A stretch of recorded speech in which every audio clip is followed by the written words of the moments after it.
La concurrence pure et parfaite, qu'est-ce que c'est et comment ça marche? Le marché représente un lieu réel ou fictif où se rencontrent les offreurs et les demandeurs et où se fixe un prix. Il est donc concurrentiel. Il se base sur le principe de la concurrence pure et parfaite, autrement dit la CPP. C'est une structure théorique du marché, elle est donc fictive. Ce modèle de CPP ne convient au fonctionnement réel d'aucun marché, mais on peut estimer que c'est un modèle idéal qui permet de simplifier des choses complexes sur le marché pour faire en sorte que la réalité s'en rapproche. Cela permet aussi de comprendre le fonctionnement du marché réel. La concurrence pure et parfaite se base sur 5 hypothèses fondamentales. L'atomicité. Il existe beaucoup d'offreurs et de demandeurs, si bien que personne ne peut influencer les prix.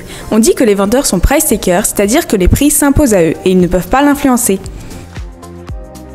L'homogénéité du produit. Les produits sont identiques dans toutes les entreprises, si bien que la demande ne fait son choix qu'en fonction du prix. La libre entrée. Toute nouvelle entreprise peut entrer sur le marché. Il n'y a aucune entrave tarifaire ou administrative à l'entrée. La transparence. Le consommateur est informé gratuitement et de manière immédiate de ce qui se passe sur le marché. La libre circulation des facteurs de production. Les facteurs de production peuvent à tout moment se déplacer à la recherche de la meilleure opportunité de profit. Mais comment fonctionne la CPP? Pour comprendre le fonctionnement du marché concurrentiel, il faut savoir qu'il y a l'offre et la demande individuelle. Elles correspondent à la quantité d'un produit qu'un individu ou une entreprise est prêt à vendre ou à acheter à un prix donné.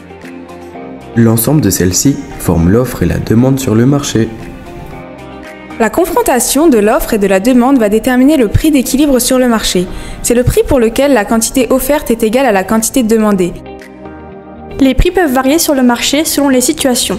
Lorsqu'il y a un déséquilibre, le marché s'ajuste et retrouve une situation d'équilibre, et ce, dans un cycle permanent. En situation de surproduction, par exemple, imaginons qu'un boulanger produise des viennoiseries, mais qu'un jour peu de gens en achètent. Alors l'offre est supérieure à la demande. Pour liquider son stock, le boulanger va diminuer ses prix, et les clients, trouvant cette promotion intéressante, vont acheter les viennoiseries. Ainsi, l'offre est de nouveau égale à la demande, et on a trouvé un équilibre. En situation de pénurie maintenant, imaginons que le boulanger travaille dans un aéroport. Un jour de grève, l'aéroport est bondé et les gens attendent un éventuel avion. Il décide donc d'aller acheter une viennoiserie en attendant. Le boulanger, n'ayant pas anticipé cette vague, n'a très vite plus grand chose à proposer.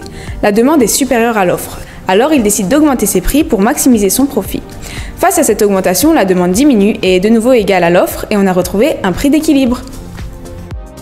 Le marché de CPP ne peut fonctionner que s'il est libre. L'État ne doit pas intervenir dans la fixation du prix sur ce marché. Merci pour votre attention. Ciao!